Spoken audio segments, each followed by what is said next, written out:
எப்படி எல்லாத்தையும் தாங்குனீங்க? நல்ல ஆளுகிட்ட போய் கேக்குறீங்க பாருங்க. எனக்கு தெரிஞ்சுக்கணும்னு தோணுது, சொல்லுங்களேன். உங்க டைவர்ஸ் நீங்க எடுத்த முடிவு. ஆரம்பத்துல இருந்து என்ன நடக்குதுன்னு உங்களுக்கு நல்லாவே தெரியும். எதுக்குமே லாய்க்கு இல்லாதவ, இடியட், ஸ்டூபிட், ஜடோன்னு நிறைய பட்டம் வாங்கிட்டு கடைசியா ஒரு நாள் செத்தும் போயிருப்பேன். எனக்கே நான் யாருங்கிறது அடையாளம் தெரியாமையே போயிருக்கும். இப்ப இருக்கிற பாக்கியாவை நான் பாத்திருக்கவே மாட்டேன். துணிஞ்சு ஒரு முடிவெடுத்ததாலதான் இப்ப நான் சந்தோஷமா இருக்கேன். பாக்கியலட்சுமிக்குன்னு ஒரு அடையாளம் கிடைச்சிருக்கு.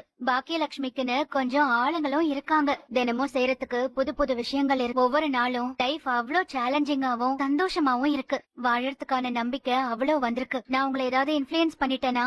நல்லதாதான் இன்ஃபுளுன்ஸ் பண்ணிருக்கீங்க. நீங்களும் உங்க முடிவை எடுத்துட்டீங்க. அது சரி தப்புன்னெல்லாம் நான் சொல்ல மாட்டேன். நீங்களும் பத்திரமா இருங்க. இன்னுமா இவன் கோர்ட்ல இருக்கா? எத்தனை வாட்டி போன் பண்றது? எடுத்து பேச வேண்டியதானே? ஒருவேளை அவனை கையோட கூட்டிட்டு போயிட்டாலோ, என் கூட பேசக்கூடாதுன்னு சொல்லிட்டாலோ? சரி, நீ போய் பாக்க சொல்லலாமா? ஐயோ, அவனும் எங்கன்னு போய் பாப்பான். தவிர என்னால வேற எதுவுமே பண்ண முடியலமா. மயூ குழந்தை எப்படி இருக்குன்னு கேட்டேன். யூ எப்படி இருக்கான்னு தெரிஞ்சு நீங்க என்ன பண்ண போறீங்க? யூ உங்களுக்கு யாருமே இல்லன்னு மூஞ்சில் அடிச்ச மாதிரி சொல்லிட்டாமா. அவ உனக்கு ரத்த பந்தம் இல்லடா. அவன் பாக்கிய பக்கம் தான் நிப்பான். உன்கிட்ட சண்டை போடுவான். அந்த ரத்த பந்தத்தை நீ மயூ கிட்ட எல்லாம் எதிர்பார்க்க முடியாது.